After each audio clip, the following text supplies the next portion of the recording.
Pop, what's going on, man? Son, it's almost Christmas Day. We're getting there. Yeah, it's almost that time, man. It's almost draft day. One of the more fun times of the year in the NFL. It's crazy how much fun the offseason has kind of become as we do this more and more. We kind of start to learn the ebbs and the flows of everything. But man, Pop, you get a fresh cut, drop the top a little bit. It's tight, man. It's tight. Right. That summer cut, I like it. Looking Yep. good. Looking good, but let's get right into it, man. It's been a good week. Finished up Master Sunday, and it's been Yeah. yeah, Welcome to it's the up. post game Masters pod. Post Masters pod. Congrats to Rory pulling that back to back off. That was a good one, man. That was a Yeah. good finish. But Yeah, let's he get hung into on. He hung on. yeah, just Kind of like barely. your game.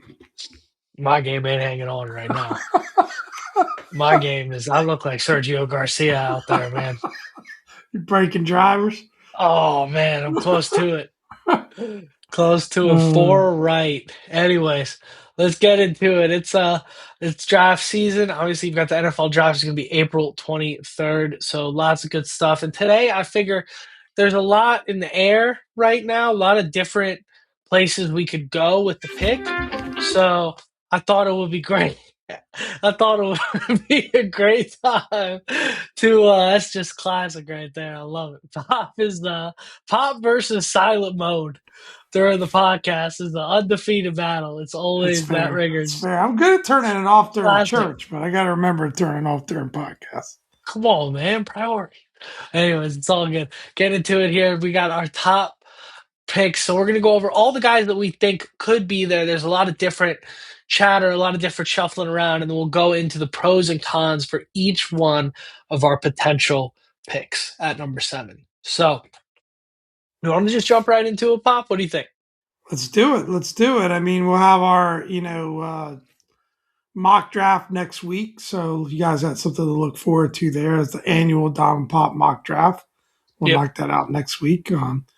So yep. And then, I guess the news from this week. Did you mention the uniform thing? I got distracted by the ringing tone there. Didn't mention the uniform Okay. thing. Was so excited to get into that time, but Maybe it distracted you too. But I guess yeah, the sure news of the did. week is that they are dropping the new uniforms on Wednesday. If you're interested in that, go back.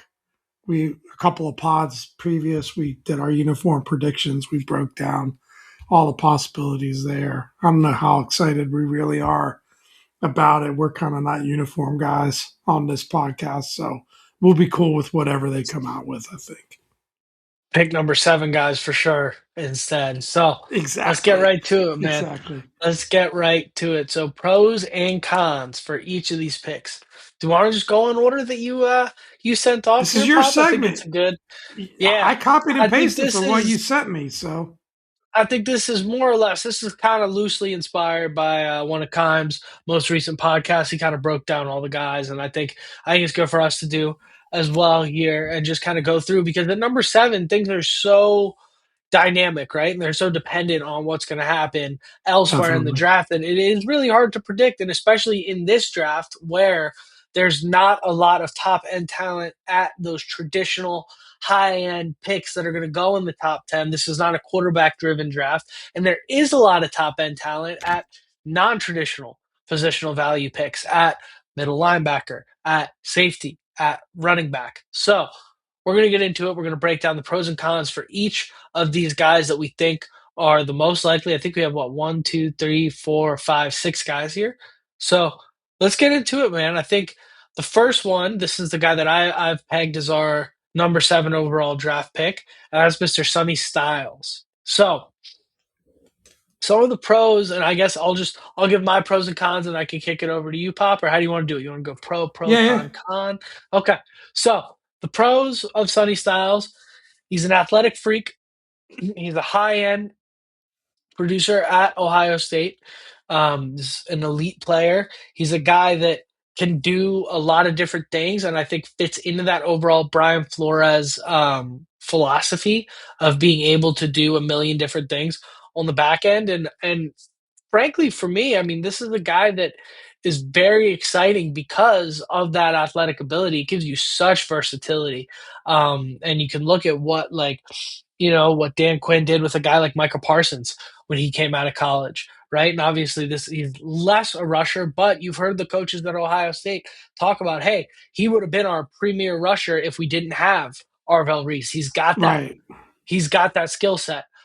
He was just more used to them dropping back. And I think this is a guy that you could put right into the middle of the field, and you're looking at a 10-year starter at middle linebacker. The only cons for me on Sonny Styles is that he might not be there. That's really like at this point, I'm having a hard time coming up with um, things to not like about him because I know Pop alluded to in our last pod that we've drafted these athletic freak linebackers that can play multiple different positions before. It's kind of an allusion to the Jamin Davis pick, right? But this could not be, in my opinion, and I know you weren't directly comparing him, but this could not be more different to that. This is a guy that was a blue chip middle linebacker, can play that position, and has that freak athletic ability that allows him to rush and also be fast enough to play safety. He's proven in coverage. He's proven playing in the middle of the field. Um, I think this is a guy, and at a school like Ohio State, as opposed to a small school like Kentucky, who I mean, you barely knew they had a football program. It's a basketball school, right? Yeah. It's so different. Um, so I'm all in on Sonny Styles. I have a hard time coming up with some cons, but what about you, Pop? What are your pros and cons there? You got Yeah, I anything I think missed? Sonny. I think I'm getting more and more convinced that Sonny Styles is kind of the Jeremiah Love of the defensive side of the ball. I think I said that last week. He's the dream pick. I think if I have any little pause, I mean, you did a great job given the pros. If I was going to stretch for a con, it would just be that he did climb. He did seem to climb the rankings because of the combine and because of his performance there. And I know he's got some really good tape. You brought that up. He's known as a sideline defender. He had 77 tackles last year. Not a lot of sacks, as you mentioned. I think it was like one, but again, maybe he wasn't asked to rush the passer. I just worry that maybe because of what he showed athletically, are we over sizing Sonny Styles? Like, are we overrating him? Um, I'm not saying that personally, but if I had a little bit of pause with him, that would be it. But an athlete of that caliber seems like a great person as well. And all those intangibles, you would think that he is a match made in heaven for Durante Jones defense. Yeah, that's my biggest thing is you talk about putting him out there next to Leo Chenal, next to Jordan McGee, which same thing, Frankie Louvu. raw athletic ability, Frankie Luvu, things start to get interesting. And I know they have a lot of faith in Jordan McGee. I know they do. And I've been hearing it for three off seasons now. But has his on field production matched, and his ability to stay on the field for that matter, matched the been high enough for you to go, no way we're touching a linebacker. I mean, this is the guy that you're talking about could be a 10-year starter for your program. I don't see it. Yeah, I think it's too soon to tell. I don't think he's struggled with had one season where he struggled with injuries. He was, they deferred to the veterans and Bobby Wagner and some other guys last year to try to run it back. They seem very high on him, so I'm not sure it's fair to say, but certainly he's not at the caliber of a number 7 pick, talent wise. So, yeah, it's interesting. I mean, I'm not a big, and maybe I'm wrong about it. I'm not a big, positional value guy. Like, I just think you go out and get football players that can be difference makers, right? Well, But what is Fred Warner's positional value? What is Ray Lewis's positional value? What was London what's Fletcher's Christian positional value? McCaffrey's positional value? And Exactly. if you think Yeah. about running back, right? So, Ed Reed yeah, at safety. Like when you have these stars, if you have an opportunity to get a star player, the NFL is a star driven league. If you have a star game changing player at any one of the 11 positions out there, other than maybe, I understand maybe you don't want to draft left guard number 4 overall, But aside from that, you know, and we'll talk about that later in our late draft segment. But if you have an opportunity to get a guy that can be a top 10 player at their position in their rookie year, you just go ahead and get him, in my opinion. Yeah. And that brings us to our next guy, which is Caleb Downs. Caleb Downs, star safety, also out of Ohio State. Um, this is a guy that a lot of people had. When you talk about like best prospects, people had this guy number one, number two. He's ranked towards the top of just the best players in this draft. Safety is, I would say, if you had to pick right now, the weakest positional group on this defense. Would you agree, Pop? Yeah, it's up there. I mean, I corner's up there too, honestly, at this Right, point. but at least you have two guys at corner in, I mean, who knows what version of Mikey Samerson we're going to get next year, but at least you've got Amos, who's proven to be a We've good got Nick starter Cross as at a safety. cornerback. True, you did bring in Cross, but I don't know. I still would lean towards after Cross. I mean, you've got Quan Martin, who looked lost for all of last year, and then you're looking at like Will Harris, who barely played and came in on a really cheap deal. Tyler Owens, like that's a rough, that safety room is rough. And if you've got a Caleb Downs who can again lock down the middle of the field, play, take guys out of the game and play multiple different positions and situations. He can come down and play in the box. He can play over the top. He can do a lot of different things as a safety. I think it opens up. It's in the same way that Sonny Styles does. I just don't know that he gives you that. He does not give you that rush ability that Sonny Styles can give you, um, Yeah, Caleb as Downs is a well. football player, right? I think Yeah. that if you were going to maybe compare the two in pros and cons, right? I mean, Sonny Styles is an off the charts athlete. Caleb Downs is not. Sonny Styles is, I would say, a little rawer as a football player. Caleb Downs is a fully developed football player. If you when you look at Caleb Downs, you say he's probably one of the best, if not the best, football player in this draft. Right? He is smart. He is physical. He can cover. He can do everything, but he doesn't blow you off the charts in terms of his uh, his RAS numbers and those kind of things, which the Commanders do like a lot and do value a lot. So, maybe do they knock him down a peg because of that, right? I don't know. You see a guy like a Kyle Hamilton in Baltimore. I think he's kind of proven his value since he's been drafted. He's a guy we wanted during that draft. So I'd be thrilled with the Caleb Downs. I think he would be a plug and play. You're right. It's a position need. All of a sudden, you got Caleb Downs and a Nick Cross and maybe some of those other guys as depth. He can play nickel corner, according to, what I'm reading here as well. So maybe he gives you some versatility and you can get all those guys on the field at one time. So not a lot of cons, I would say, with Caleb Downs, but if there is one, he doesn't really just jump off the charts from a speed and athletic ability point of view, but he is a heck of a football player, and he's more than good enough in those categories. Yeah. I mean, I think Great tackler, which you he's love to not. see. Yes, he's not limited at all athletically. There's nothing you have to worry about No, there. He's it's just just not not off somebody the that's putting up charts. Yeah, freak combine not numbers, but Daryl he Green. doesn't have to. And the only reason, again, the only reason this guy is available, same with Sonny Styles, the only reason either of these guys will be available at number seven, and same for this next guy, is positional value. Is if teams ahead of us value, getting an edge, getting a quarterback, getting a tackle over them. Right. Which I don't think there's any world where Sonny Styles and Caleb Downs are available, and you have to choose between the two. Because I think New York is probably going to go one of the two, unless they take Jeremiah Love. But the whole But positional value thing is such a sports talk radio thing. I'm sorry. And I know we're kind of doing a version of sports talk radio, but linebackers don't have positional value at seven. Safeties don't have positional value at seven. Guards don't have positional value at seven. Running backs don't have.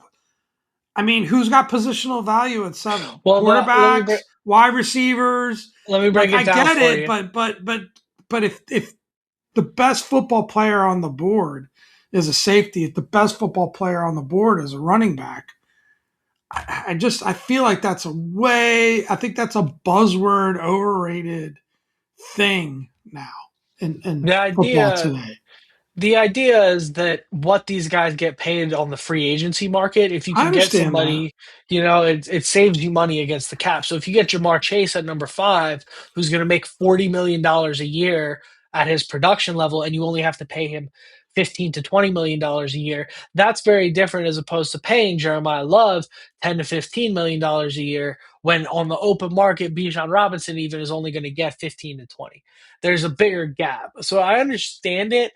I agree with you, where at the end of the day, it's not about winning the salary cap, it's about winning football games. I And mean, you can make if a room Caleb Downs, elsewhere. since if we're on Caleb Downs, if a Caleb Downs or a Sonny Styles, so the first two guys we're covering here, is going to help your football team win games more than a Carnell Tate. And I'm not saying that I feel that's the case, but if Yeah. that's what you believe,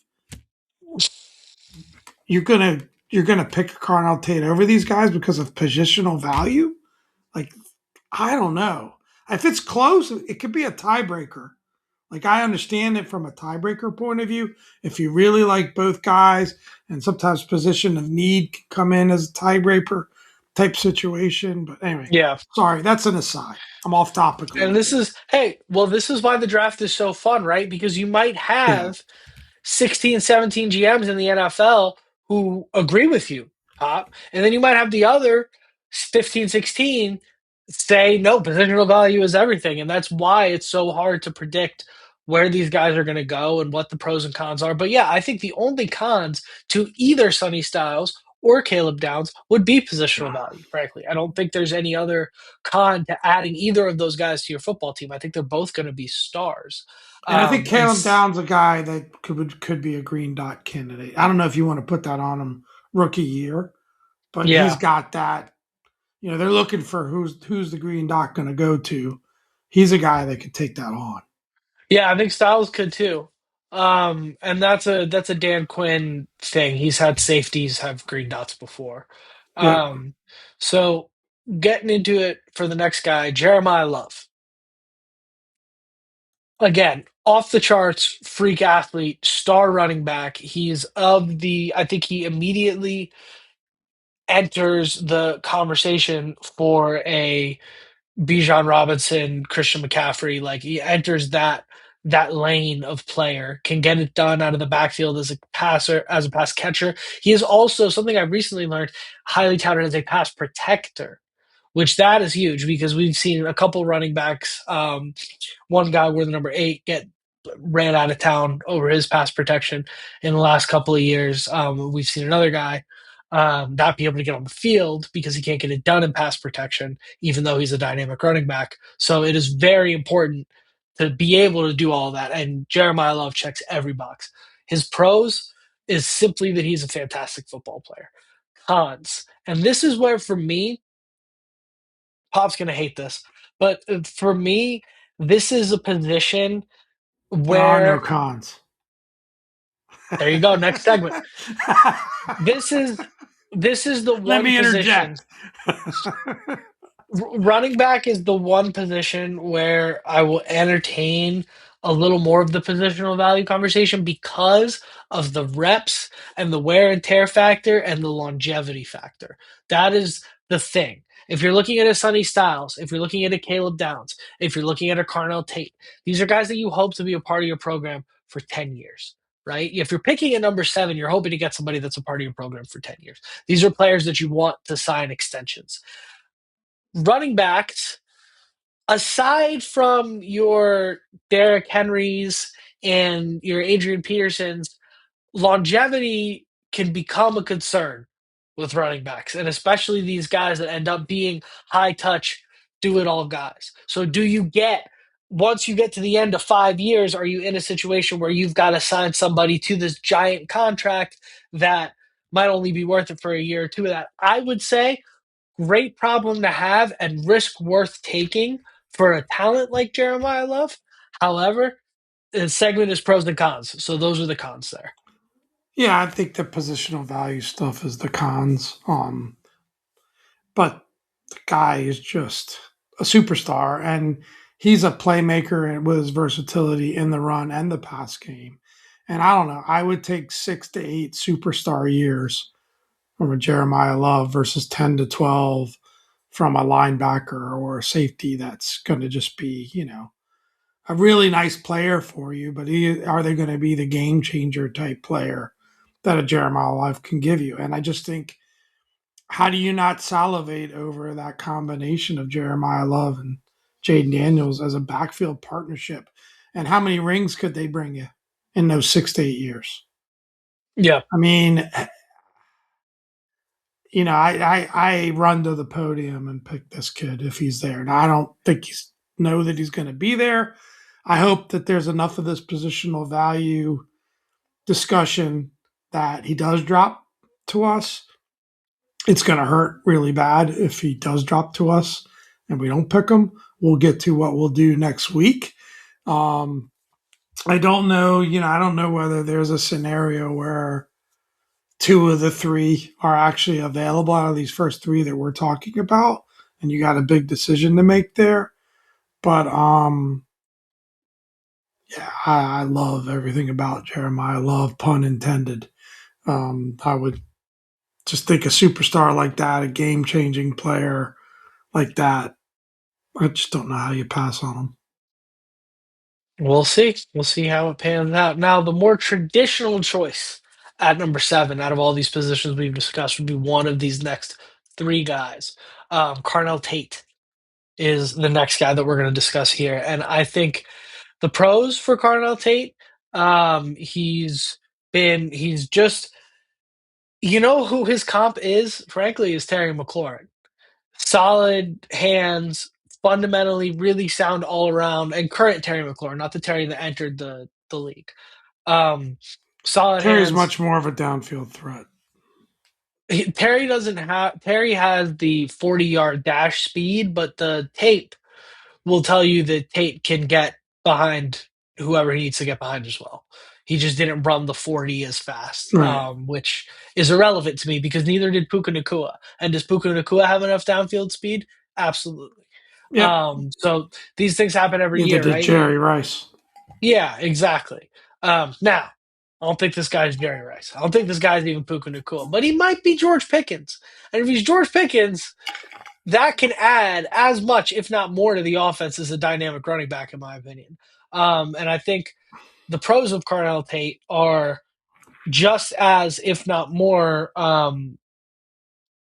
apparent because of the situation of the rest of the roster, which is Terry. You're looking at, you hope he returns to prime form this year, but you are looking at a guy that's going to be 31. And even if he's at absolute prime form this year, by the end of that 5 year window, Carnell Tate will be positioned to take over that number one role. Now, that brings me to the biggest con that everybody's been talking about with Carnell Tate, which is he was not a number one at Ohio State. That's because the wide receiver opposite him is a star. And that brings me some pause, honestly, because if the wide receiver opposite you is such a star that you were not the number one and he's not draft eligible yet, you're still going to go number seven, number Agreed. five, some number six. That makes me a little uncomfortable. Now, the pro to that, the positive spin on that is he's not a guy that's going to come in like Jamar Chase and expect to be the centerpiece of your offense, right? Chase has the talent to back it up.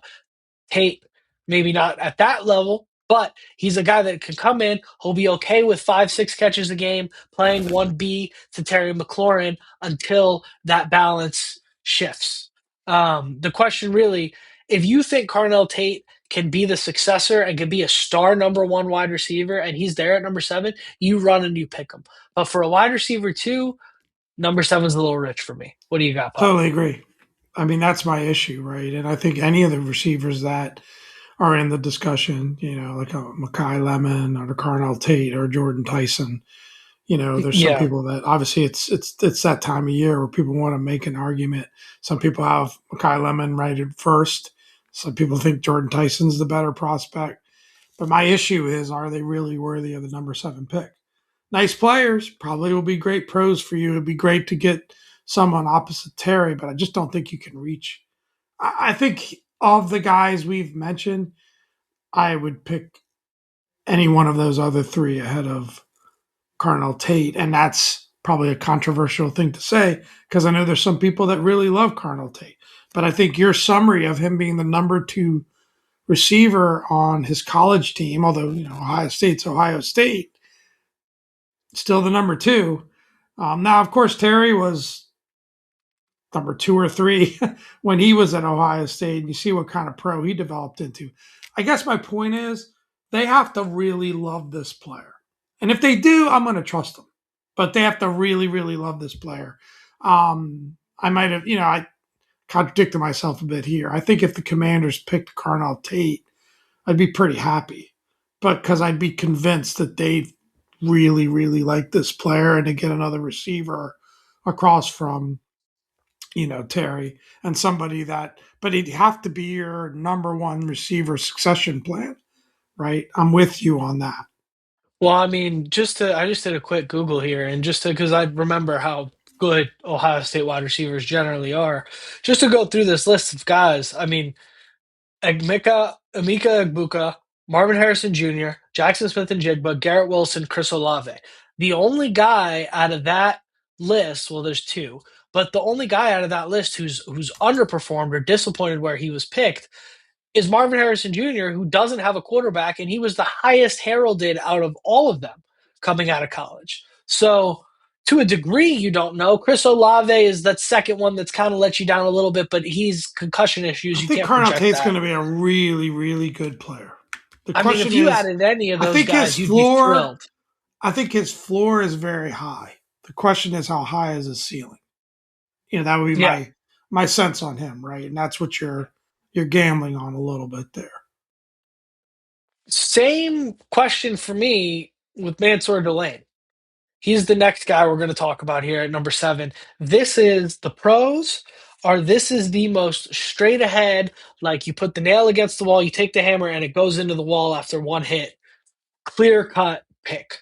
You get a lengthy, rangy corner to play opposite Amos. Then you have the cornerback position nailed down for hopefully the next 4 or 5 years with the two of them.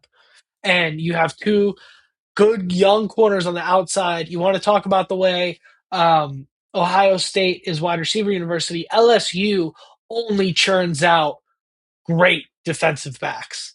Um, so you got an opportunity to get a guy who his metrics and his scores line up among some of the best that have come out. We're talking about like within decimal points of Derek Stingley's. How good is that guy at football, right? If you're on something like that, you want to talk about just breaking the defense. This is my guy for a while. I've drank the Sonny Styles Kool-Aid and been pushed off of him, but I'd have a hard time finding a con to drafting Mansour Delane. The last time a cornerback went this high in the draft went to the Seattle Seahawks, and I don't think they regret that pick with Witherspoon. I think that worked out pretty good for them. Yeah, I mean the argument is like if receivers are such high positional value, well, corners and it's rare to find lockdown corners in this league because it's the hardest. I think it's the hardest position other than quarterback to play in football, right? So, but the only issue is you don't see him rated that high on many boards, right? So, but I love the idea of what you said, right? I think in terms of the impact to the defense, there could certainly be an argument made that you get another high caliber corner to go across from Trey Amos.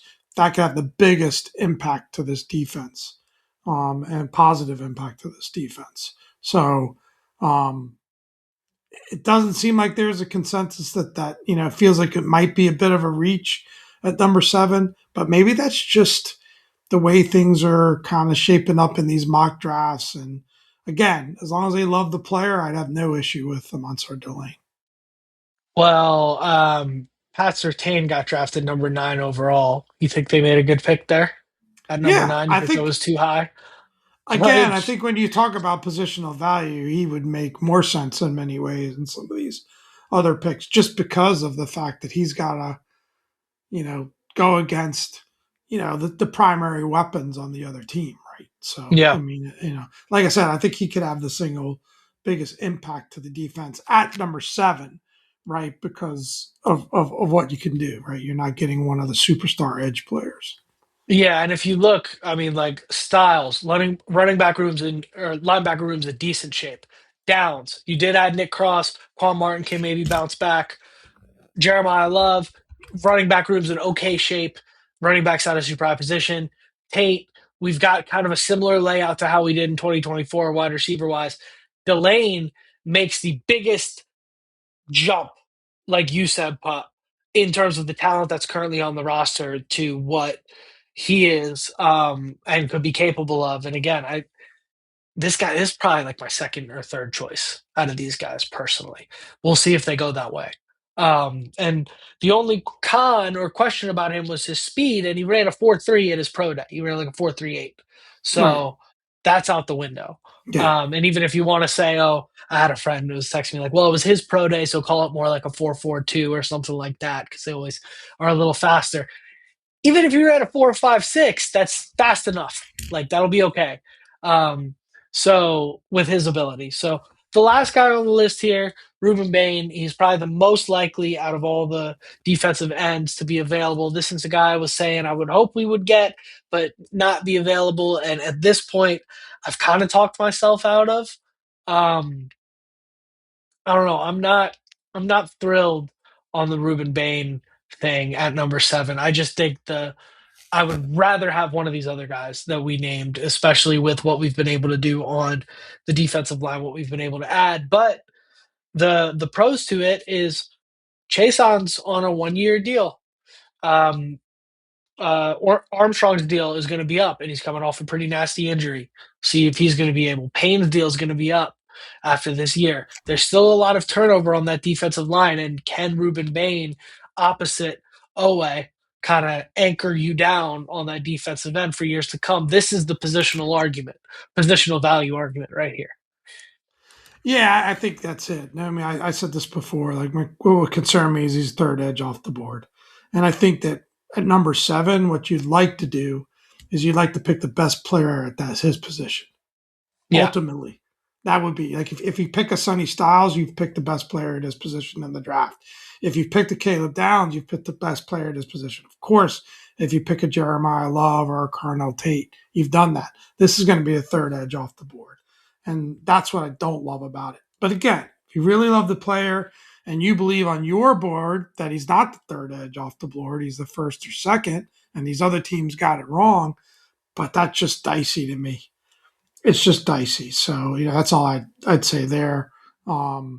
Depends on what mocks you see. I mean, I'm looking at one mock draft right now that's got all 3 of those guys going before the Commanders even pick, which is, Arvell Reese, David Bailey, and Ruben Bain Jr. So who knows?